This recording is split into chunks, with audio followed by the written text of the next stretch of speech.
Mais quand la pluie s'arrêta, le village était toujours aussi sec. L'arbre qui aspirait l'eau avait bu toute la pluie. Il ne restait plus une seule flaque, plus une seule goutte. Nicolas et ses amis étaient très tristes et déprimés, car ils avaient besoin d'eau pour boire, pour se laver, et aussi s'amuser dans les flaques. Alors Nicolas alla voir l'araignée du robinet. Araignée, que dois-je faire pour avoir de l'eau dans mon village? Creuse et tu trouveras de l'eau. Alors Nicolas creusa longtemps. Il trouva une source, mais l'arbre qui aspirait l'eau la sécha immédiatement. Il lui fallait donc chercher une nouvelle solution. Alors il partit voir le perroquet de l'évier, ami de l'araignée. Il avait une autre idée, il lui conseilla. Perroquet, que dois-je faire pour avoir de l'eau dans mon village? Trouve-le, avoir de l'eau. Tu le perds si tu veux, professionnel pour le rendre à ton village.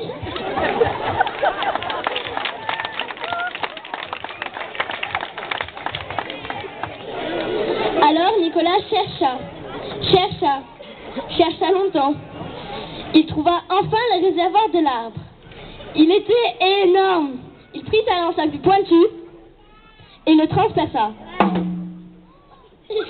Immédiatement, de l'eau apparut, mais avant même qu'il ne fabrique le tunnel, l'arbre aspira l'eau et le réservoir se remplit de nouveau. Nicolas fut déçu. Il lui fallait trouver autre chose. Pour finir, il alla voir le serpent du lavabo.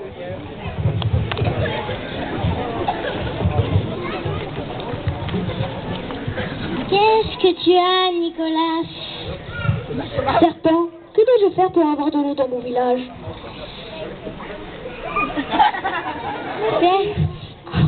Coupe l'arbre qui aspire l'eau et ton village aura toute l'eau dont il en a besoin.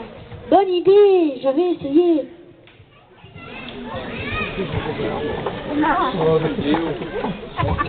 Alors Nicolas était des hommes les plus forts du village. Coupe à l'arbre.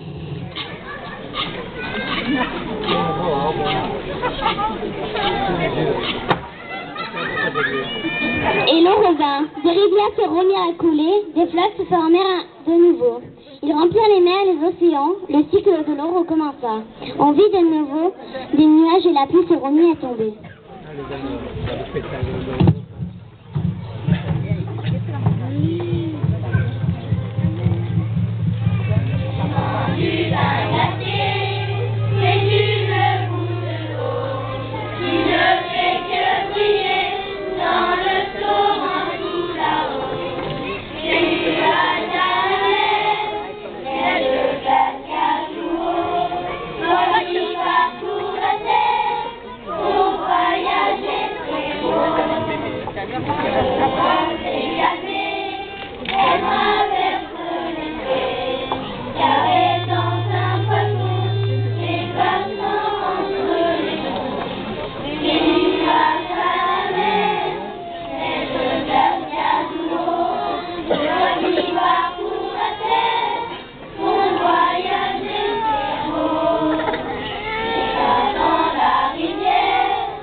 Depuis ce jour, Nicolas et ses amis sont heureux dans leur village.